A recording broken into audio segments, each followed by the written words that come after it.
Esta é a história do dia da Rádio Observador. Qual é a importância de Rafah para Israel? The War Cabinet unanimously decided Israel will continue its operation in Rafah. David Mercer é o porta-voz do Diretório Nacional da Diplomacia Pública de Israel. Isto numa tradução muito literal.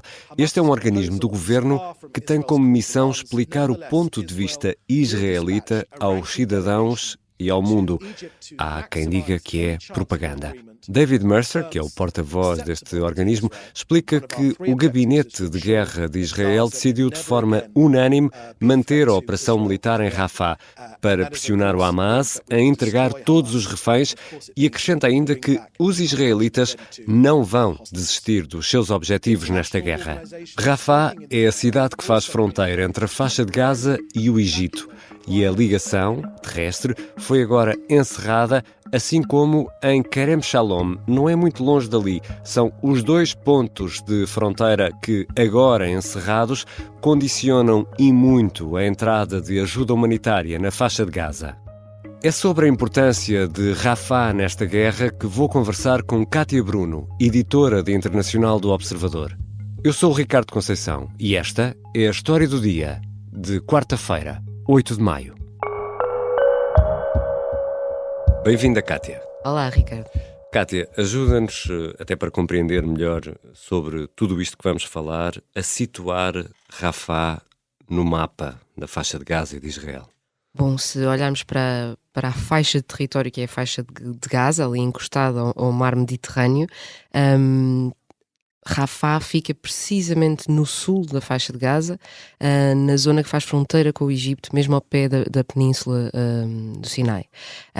E esta é uma cidade que tem sido o ponto onde se tem concentrado a grande maioria de palestinianos que têm fugido das outras zonas da faixa de Gaza que estão a ser alvos de ataques e, portanto, é ali naquela pequena barreirazinha quase que se tem juntado mais de 1 milhão de pessoas. E é a única porta internacional terrestre para a faixa de Gaza, não é? É o único ponto de entrada. Neste momento, sim. Existe também Kerem Shalom, como dizias há pouco, fica ali na confluência da fronteira entre Gaza, Egito e Israel. Está ali no canto leste, digamos. Rafah está mais para o ocidente. Imaginarmos que a faixa de Gaza é um retângulo. Exatamente. Está mais na ponta, enquanto que Rafah está mais a meio.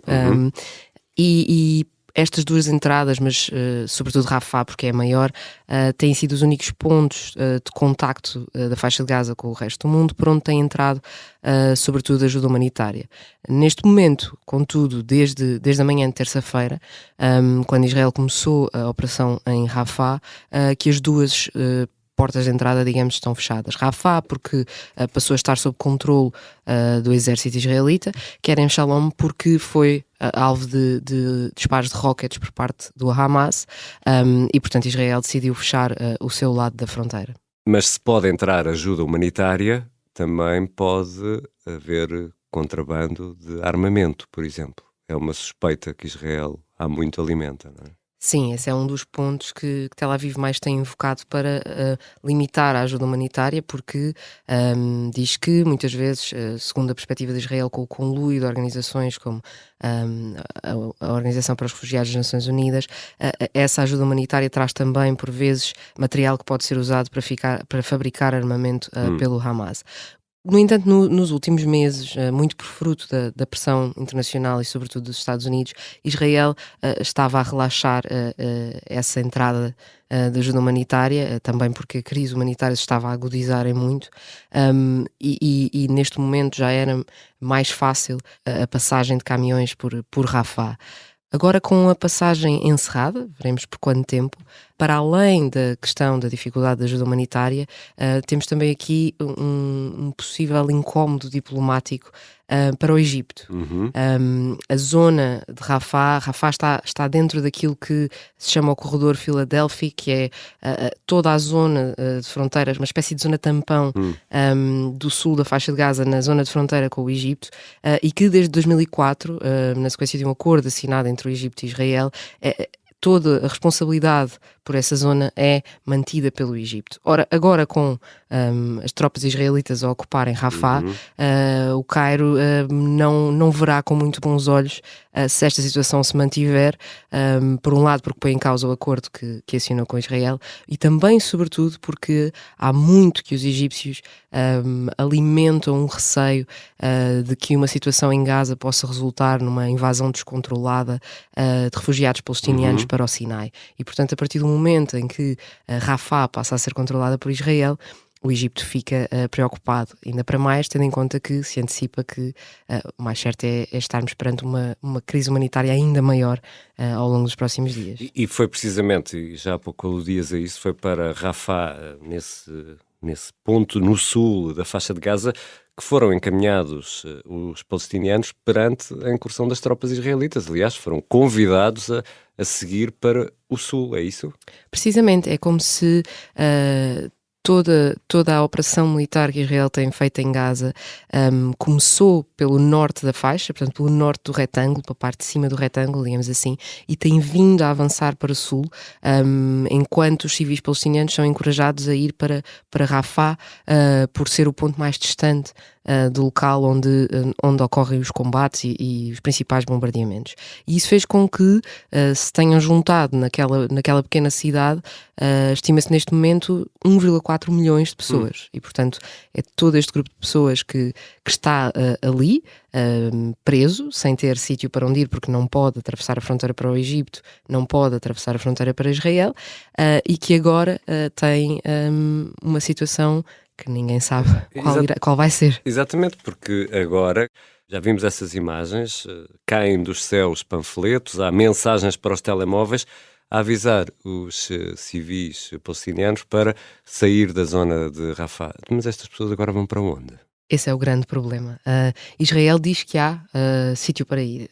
Israel aconselha os civis palestinianos a irem para Al-Mawasi, que é uma pequena vila que fica também no sul da faixa de Gaza, mas na costa mediterrânica.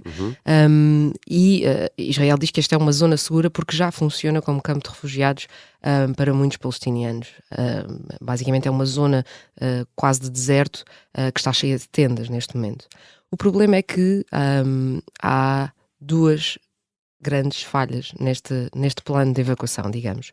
Por um lado, porque os residentes de Al-Mawasi dizem que a zona também tem sido alvo de ataques. Ainda esta terça-feira, a CNN norte-americana falava com residentes em Al-Mawasi que diziam que tinha havido bombardeamentos nessa noite. E, portanto, não é uma zona segura. E, por outro lado, há outra questão que, essa sim, ainda pode ser pior a longo prazo.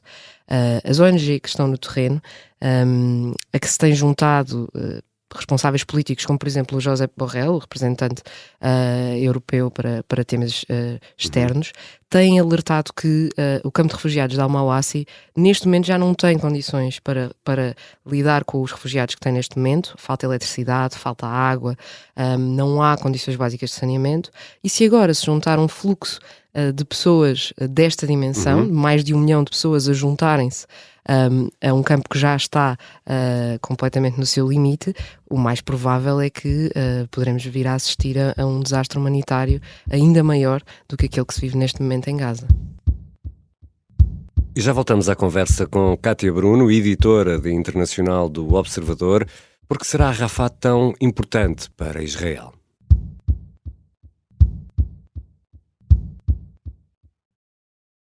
Estamos de regresso à conversa com Kátia Bruno, editora de Internacional do Observador. Kátia, e esta semana tivemos a pairar durante, diria assim, uns largos minutos, não vou dizer 1 hora, mas uns largos minutos, tivemos a pairar a hipótese de um cessar-fogo. Surgiu a notícia, em última hora, no mundo inteiro. Até houve festejos, exatamente, em algumas cidades. A dizer que o Hamas tinha aceitado uma proposta, Israel não aceitou. O que aconteceu aqui? A situação é um pouco mais complexa do que aquilo que parece à primeira vista. Estas negociações para um cessar-fogo já decorriam há semanas. estavam a ser mediadas pelo Qatar e pelos Estados Unidos com o apoio do Egito. Elas decorriam, aliás, no Cairo, capital do Egito, e a proposta que estava a ser debatida neste momento era um plano em 3 fases. Sendo que a primeira fase seria aquela para a qual já se teria chegado a um entendimento e que era o estabelecimento de um cessar-fogo, pelo menos temporário, para que houvesse libertação dos reféns israelitas em Gaza e libertação de prisioneiros palestinianos que estão em Israel. E, embora tenha havido aqui afinações sobre números, condições de libertação, etc., essa parte parecia já estar resolvida e haver um entendimento entre Hamas e Israel. O grande problema era relativo à segunda e terceira fase do plano. Porquê? Porque as duas partes não concordavam sobre a duração que o cessar-fogo deveria ter. Ou seja, o Hamas exigia um compromisso a Israel e com garantias norte-americanas de que esse cessar-fogo se tornasse efetivo e duradouro. Sem prazo previsto? Sem prazo previsto e que na prática assistiríamos a um fim efetivo da guerra em Gaza. É claro que o Hamas tem um interesse muito concreto nisto, que não tem só a ver com estar preocupado com as mortes de milhares de civis, tem também a ver com a sua sobrevivência. Se a guerra terminar efetivamente agora, o Hamas ainda existe. Pode estar debilitado, mas ainda existe. E é esta parte que Israel, e em concreto o governo de Benjamin Netanyahu, se recusava a aceitar. Israel pretendia que continuasse em cima da mesa a possibilidade de as operações militares serem retomadas no futuro, porque um cessar-fogo efetivo não significaria o fim total do Hamas, que é o grande objetivo. Que é o grande objetivo que Israel tem defendido. E, portanto, não havia acordo nesta questão. Na segunda-feira, o Hamas avançou para público a dizer que aceitava a proposta que estava em cima da mesa, ignorando que este detalhe ainda estava por limar, e Israel reagiu dizendo que não era verdade, porque ainda havia questões por afinar, e logo de seguida, na manhã seguinte, na madrugada seguinte, anuncia que a operação militar em Rafah vai avançar. Na prática, contudo, as negociações ainda estão de pé. Há representantes no Cairo das duas partes, enquanto tudo isto está a decorrer no sul da faixa de Gaza. Exatamente, porque no plano diplomático, e nós às vezes não temos bem esta noção, temos aprendido também agora com esta situação no Médio Oriente e também com a guerra na Ucrânia, no plano diplomático as linhas continuam sempre abertas, ou quase sempre abertas, mesmo quando a retórica pública dos líderes indicia ao contrário, ou seja, quando as palavras são muito duras nos discursos e muito marcantes, mas nos bastidores as conversas continuam. Sim, e não só a retórica pública e até mesmo a operação militar em Rafah podem ser formas de pressionar as negociações, ou seja, não significam que as duas partes tenham vontade de abandonar as negociações, significa que estão a tentar influenciá-las. Exemplos concretos, quando o Hamas diz em público que aceita o acordo mesmo sem ele estar concluído, obviamente que o fez com o interesse de criar uma impressão pública de que Israel é que estava contra este cessar-fogo e, portanto, esperar que isso criasse uma pressão internacional e que Netanyahu acabasse por ceder e aceitar o cessar-fogo que havia e as condições que o Hamas exigia. Quando Israel avança militarmente para Rafah, na verdade também está a usar o seu poderio militar na esperança de que o Hamas, perante mais uma ofensiva, onde está neste momento quase 1,5 milhão de civis, que podem, como já vimos, sofrer graves consequências sobre isto, acabasse por fazer com que o Hamas cedesse e dissesse ok, então retiramos dessa parte do acordo o cessar-fogo duradouro. Nós estamos a gravar esta conversa ao final da tarde de terça-feira, este é o episódio de quarta-feira, e a esta hora, Kátia, podemos dizer que estamos perante uma incursão, uma operação militar especial, faz-nos lembrar outra operação, por parte de Israel, ou estamos a assistir a uma ocupação de Rafah? Não sabemos, só o Gabinete de Guerra israelita saberá. Neste momento, Israel diz que está apenas a levar a cabo uma incursão para destruir batalhões específicos do Hamas que diz estarem ainda em Rafah. Esta é a versão oficial. Mas na prática, neste momento, Israel controla a cidade e controla os postos fronteiriços de Rafah e de Kerem Shalom, como já falámos. Será que vai abdicar disso no futuro? Não sabemos. Mas Mas há uma coisa que sabemos, é que Tel Aviv raramente dá um passo a falar com Washington primeiro. Os Estados Unidos aceitam, e o aceitam aqui no sentido de condicionam esta operação? É aqui que a semântica é tão importante. Porquê? Porque é que Israel diz que isto é uma incursão e não uma ocupação? Porque Washington já tinha dito que estava ok com incursões limitadas em Rafah para eliminar alguns elementos do Hamas, e que aquilo que não iria aceitar era uma ocupação efetiva de Rafah, como já acontece na zona norte da faixa de Gaza, uma ocupação efetiva por parte de Israel. E, portanto, os próximos dias vão ser essenciais para percebermos se Tel Aviv tenciona ficar mais definitivamente ou não em Rafah, e como é que a administração Biden vai reagir e vai tentar influenciar o governo Netanyahu relativamente ao que se passa no sul da faixa de Gaza. Rafah, já explicaste, era assim uma espécie de porto seguro, se é que podemos falar de um porto seguro nesta altura, perante a tragédia que temos a desenrolar-se à nossa frente na faixa de Gaza. No fundo, Kátia, Israel quer Rafah para quê? Creio que essa é uma pergunta que os Estados Unidos têm feito muito ao governo de Benjamin Netanyahu. E creio que, independentemente das posições pessoais e ideológicas, na verdade nós nunca podemos ignorá-las totalmente. E há aqui uma questão muito relevante para Benjamin Netanyahu. Ele não quer perder a face e não quer perder o poder. Netanyahu está a ser alvo de uma investigação por corrupção. Enquanto for primeiro-ministro, tem imunidade e essa investigação não avançará, e portanto ele quase que atou o seu futuro ao sucesso deste governo. E para que este governo se mantenha de pé, Netanyahu tem que manter o apoio dos partidos de extrema-direita que mantêm a coligação a funcionar no Parlamento. Esses partidos têm sido muito claros a defender uma ocupação de Rafah. Ainda este sábado, um desses líderes disse claramente que Netanyahu devia avançar não só para uma incursão, mas para uma ocupação efetiva de Rafah, e, portanto, Netanyahu, por um lado, quer manter estes aliados satisfeitos. Por outro lado, as sondagens dos últimos dias mostram que a maioria dos israelitas não está assim tão interessado numa operação militar em Rafah, e que o seu principal objetivo e aquilo que gostavam que este governo conseguisse seria a libertação dos reféns que ainda estão em Gaza, e que essa é a principal exigência da sociedade israelita e que pode dar alguma popularidade a este governo se o conseguisse. Portanto, Netanyahu está a gerir todos estes fatores. Não sabemos exatamente qual será o rumo concreto que ele tomará, tendo em conta que está pressionado por um lado para ficar em Rafah, pressionado por outro para aceitar um acordo que leva à libertação dos reféns. Eu diria que nos próximos dias a forma como as negociações decorrerem e a pressão dos Estados Unidos será aquilo que vai ditar se Israel irá de facto ocupar Rafah militarmente e na prática ocupar toda a faixa de Gaza daqui para a frente, ou se este ataque foi usado apenas como tática negocial, independentemente daquilo que poderia provocar nas milhares, aliás mais de 1 milhão de pessoas que ali estão. Obrigado, Kátia. Obrigada eu, Ricardo.